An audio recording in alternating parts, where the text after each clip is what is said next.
Salut, c'est Michel. Aujourd'hui, une vidéo, pas pour un tuto comme d'habitude, mais plutôt pour vous parler d'un accessoire.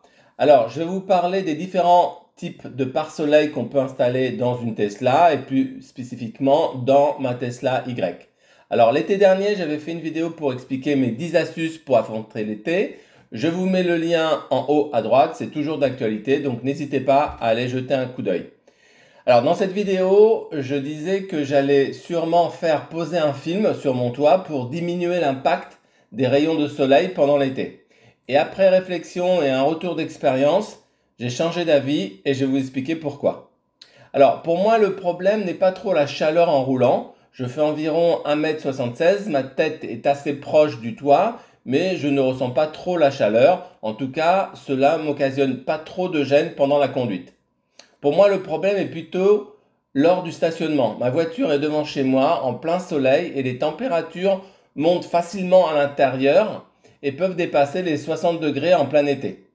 Alors bien sûr, on peut activer la clim en automatique en stationnement, ce que Tesla appelle la protection de surchauffe de l'habitacle. Donc là, vous voyez une capture d'écran de l'application Tesla où cela peut se paramétrer. Alors on peut aussi activer la clim avant de partir pour refroidir l'habitacle.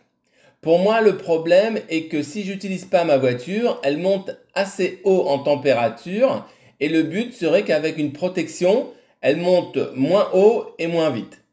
Alors, vous allez me dire, y a-t-il un problème à laisser la voiture monter à 60 degrés et ne rien faire? Alors, vous pouvez effectivement rien faire, comme dans beaucoup de voitures au jour d'aujourd'hui, mais la Tesla est bourrée d'électronique et la chaleur n'est pas le meilleur ami des composants électroniques, même si celle-ci les supporte sans problème.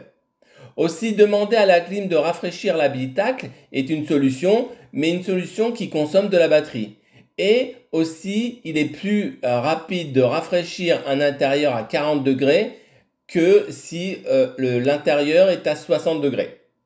Alors, est-ce que cela est indispensable d'avoir un pare-soleil? Alors, bien sûr que non. Vous pouvez vivre sans. Moi, par exemple, ça fait 2 ans. À chaque année, j'hésite et je fais rien. Le but de cette vidéo, c'est pas de vous vendre ou de vous conseiller un pare-soleil en particulier, mais plutôt de vous expliquer les 4 types de pare-soleil qui existent, avec chacun leurs avantages et inconvénients pour faire un choix qui vous corresponde le mieux. Alors, je les ai répertoriés en 4 protections différentes, avec chacun leurs avantages et inconvénients. Alors, le premier, c'est le rideau. Ensuite, vous avez le pare-soleil électrostatique. Puis vous avez le film dont je pensais moi-même faire l'installation. Et pour finir, vous avez le pare-soleil en tissu souple. Alors j'ai fait un chapitrage. Si certains d'entre vous sont intéressés par une catégorie particulière de pare-soleil, vous pouvez directement aller dessus. Même si je trouve que connaître les 4, c'est quand même assez intéressant. Alors le premier, c'est le rideau. Alors le rideau est une protection qui s'enroule dans un espèce de réceptacle. Ce type de protection, c'est des protections qu'on trouve dans beaucoup de véhicules au jour d'aujourd'hui. C'est en général installé d'usine, c'est directement intégré dans le toit. Mais chez Tesla, cette option n'existe pas. Alors, on trouve plusieurs rideaux pour des Tesla, donc chez différents revendeurs. Moi, j'ai pris comme exemple celui de Hanshow. Alors, le rideau est vendu pour 569 €. Puis, il faut ajouter les taxes, la TVA, le port qui n'est pas donné puisque c'est assez encombrant. Donc, à mon avis, on se situe dans les alentours des 900 ou 1000 €. Donc, moi, je trouve ça super cher. Alors, vous pouvez voir sur la vidéo comment cela se présente. Donc, c'est assez classique comme présentation. On le trouve dans beaucoup de véhicules, comme je l'ai dit tout à l'heure. Alors, dans les avantages, c'est indiscutable, c'est très esthétique. Quand il est fermé, on ne le voit pas. Quand il est ouvert, il protège plutôt bien.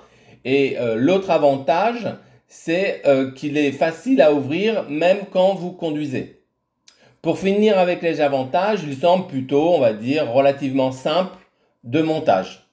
Alors pour moi, il y a 2 inconvénients. Le premier, évidemment, j'en ai parlé, c'est le prix. C'est extrêmement cher pour quelque chose que vous allez utiliser quelques fois l'an. Bon, évidemment, selon la région où vous habitez, quoi. Le deuxième problème pour moi, et c'est celui qui m'embête le plus, c'est qu'en cas d'accident, en fait, il y a quand même une coque en plastique, il y a des choses qui pourraient être endommageables et un peu volées, quoi. Donc moi, j'ai vérifié, je trouve aucune norme, aucune certification pour, j'en ai fait quelques-uns. Donc moi, ça m'inquiète quand on sait que les assurances rechignent pour rembourser pour n'importe quoi. Donc je me dis, est-ce que ça pourrait pas être un problème pour un remboursement si justement le toit se comportait pas comme il devrait le faire. Donc moi, j'ai un petit doute sur la protection, mais si vous connaissez un toit à rideau homologué pour l'Europe, ben, n'hésitez pas à le mettre dans les commentaires pour les abonnés. Alors le deuxième, c'est le pare-soleil électrostatique. Alors le pare-soleil électrostatique est en un seul morceau. C'est une espèce de bâche à la forme du toit, évidemment, qui va venir se coller au toit en verre par un effet de ventouse. Alors il est plus long à installer qu'un pare-soleil classique, mais une fois installé, il bouge plus. Alors c'est sûr, il bloque vraiment les rayons du soleil. En fait, une fois posé, de ce que je vois dans les vidéos, on a l'impression que la Tesla n'a plus de toit en verre. En fait, ça vient recouvrir totalement le toit. En plus, le côté intérieur du pare-soleil est de la même couleur de la garniture de la Tesla. Donc, ça donne un effet, une illusion en tous les cas, que le toit de verre n'est plus là. Alors vous pouvez le voir là sur la vidéo, comment cela se présente. En termes de blocage des rayons, cela semble assez efficace. Par contre, pour moi, il y a deux inconvénients. Alors le premier est qu'une fois installé, vous pouvez difficilement le mettre puis l'enlever. Alors effectivement, vous pouvez l'installer pour tout l'été puis l'enlever pendant l'hiver, mais je trouve que c'est assez contraignant. Le deuxième problème, j'ai un peu peur que comme il va rester exposé 2 mois ou selon la région au soleil à des températures extrêmement élevées, bah, j'ai peur que ça colle ou quand vous allez l'enlever, ça va laisser des traces. Alors bon, je ne peux pas le dire, j'ai pas trouvé de retour d'expérience. Donc si parmi vous, il y en a qui ont opté pour cette protection-là, n'hésitez pas à laisser un commentaire pour les abonnés. Alors au niveau du prix, c'est un prix extrêmement raisonnable, c'est dans les 100 €, mais à voir avec la durée. Alors le film, c'est celui que je pensais faire, mais que j'ai abandonné pour plusieurs raisons. Alors pourtant, je pense que le film est le plus efficace de toutes les protections. Alors l'avantage principal est si vous prenez un film de qualité, ben ça laisse quasiment pas du tout passer les rayons du soleil ni la chaleur. D'ailleurs, quand vous allez chez Glastin, vous faites un test, ça veut dire qu'ils vous mettent une lampe UV sur votre main et tout de suite, ben, vous sentez la chaleur sur votre main au point où il faut la retirer, sinon ça commence à chauffer pas mal. Et ensuite, vous mettez toujours la lampe UV, mais entre votre main et la lampe UV, ils mettent leur film de super qualité. Et là, vous pouvez voir la même lampe où tout à l'heure, il fallait que vous retirez votre main tellement ça chauffait. Ben là, vous pouvez laisser votre main, ça chauffe quasi plus du tout. Alors, dans les inconvénients, le premier inconvénient est le fait que c'est quasi définitif. Alors bien sûr, si après un an vous voulez l'enlever, vous pouvez, mais on ne peut plus le remettre. Aussi, l'autre inconvénient est que cela assombrit pas mal l'habitacle, et surtout en hiver, donc moi je trouve ça un peu dommage. Et le dernier point, c'est que cela reste assez cher. Si vous mettez un film de bonne qualité, donc sur le toit et le haillon arrière, c'est environ entre 400 et 500 € avec la pose. Donc c'est plutôt assez cher, donc il faut être sûr de son coût. Alors le pare-soleil, on va dire classique, c'est celui que l'on trouve partout et à tous les prix.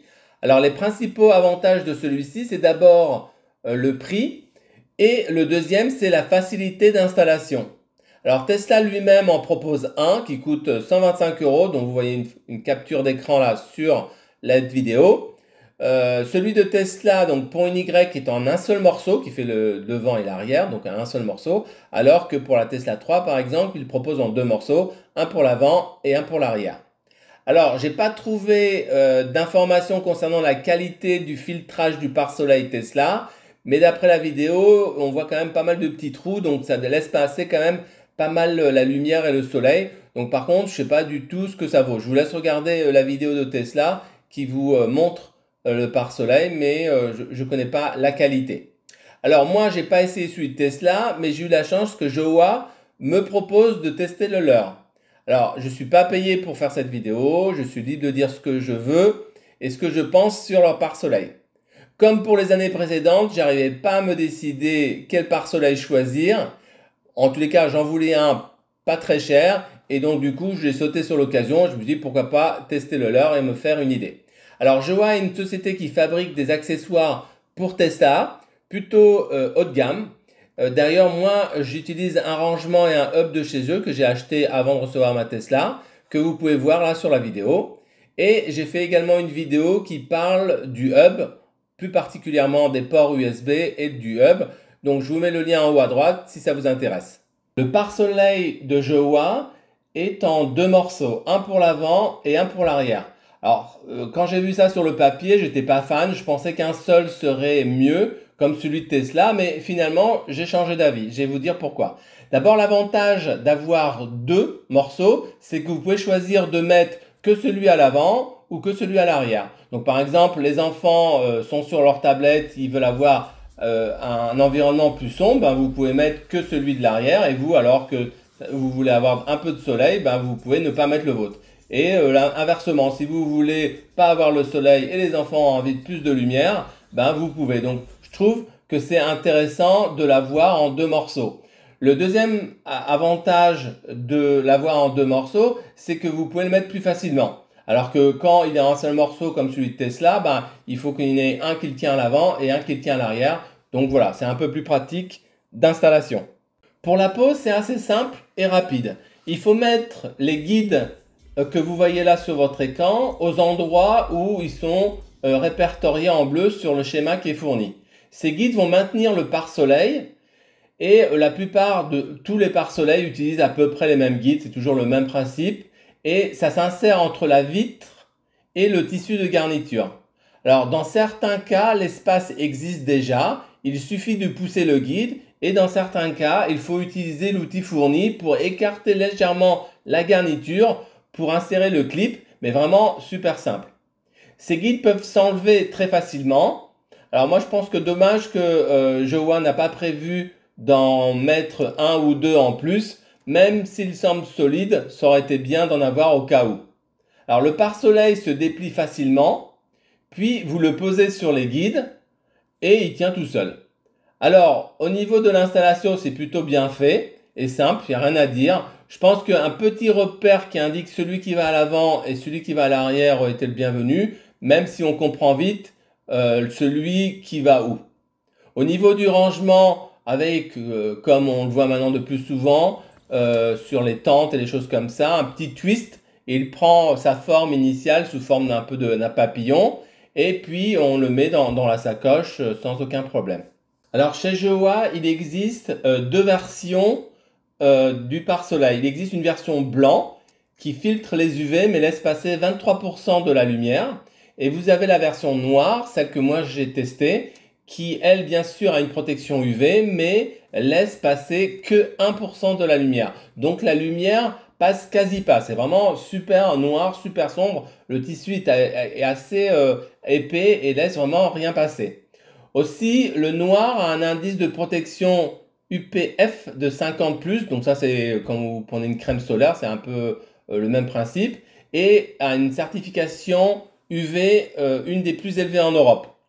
Donc vraiment super protection, même si les Tesla lui-même filtrent déjà les UV, mais bon voilà, ça rajoute une couche, donc c'est une protection supplémentaire. Niveau qualité, le tissu a l'air de super qualité, il est bien épais, il est bien sombre et opaque, donc comme j'ai dit tout à l'heure, il laisse rien passer. Donc il est de bien meilleure qualité que celui que j'ai acheté pour mon pare-brise chez Amazon. Bon, je vais pas payer cher non plus, mais c'est pas du tout la même qualité quoi. Alors le prix du pare-soleil de chez Jowa est de 106 €, tout inclus, donc port, taxe, TVA. Et vous avez moins 5% avec le code qui est dans la description. Alors, vous allez me dire, est-il efficace ou pas? Alors, je vais être honnête avec vous, c'est difficile à dire.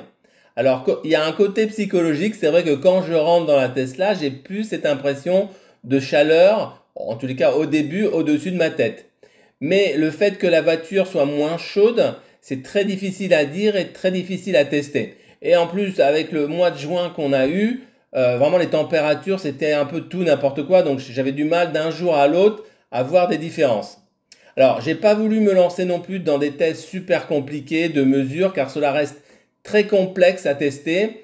La seule mesure que j'ai faite, elle vaut ce qu'elle vaut. C'est j'ai mesuré la température sur une partie du toit qui était protégée et j'ai mesuré sur l'autre partie qui n'était pas protégée comme vous voyez là sur la vidéo. Alors comme vous pouvez le voir, sur la partie protégée, je suis à 41,5 degrés, alors que sur la partie non protégée, je suis à 53 degrés. Donc il y a une différence de 10 degrés d'écart entre celui protégé et celui qui n'est pas protégé.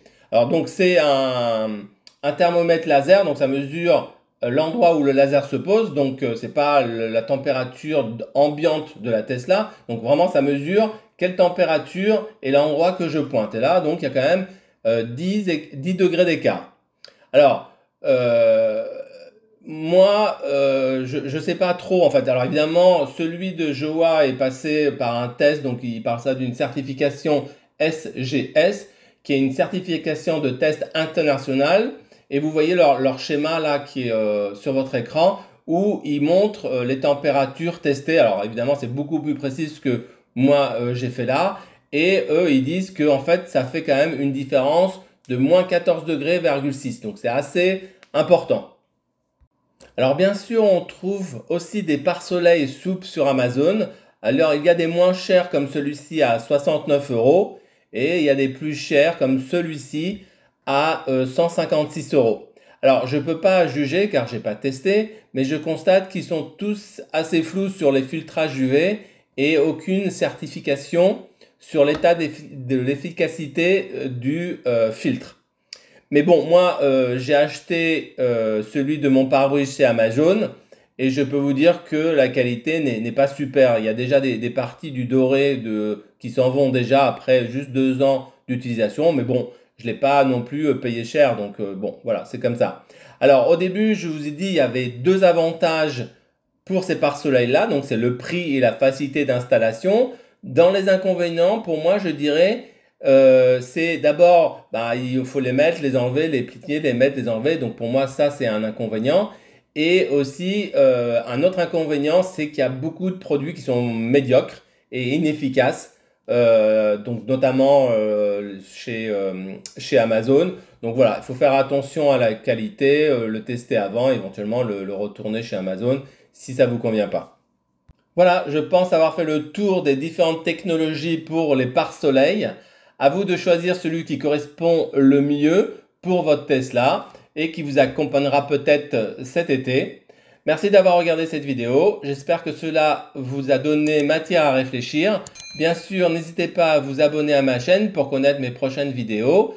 Un petit pouce, ça fait toujours plaisir de voir que les vidéos et les sujets traités vous plaisent. N'hésitez pas à laisser un commentaire et partager votre expérience avec les autres. Je vous dis à bientôt et soyez prudents sur la route.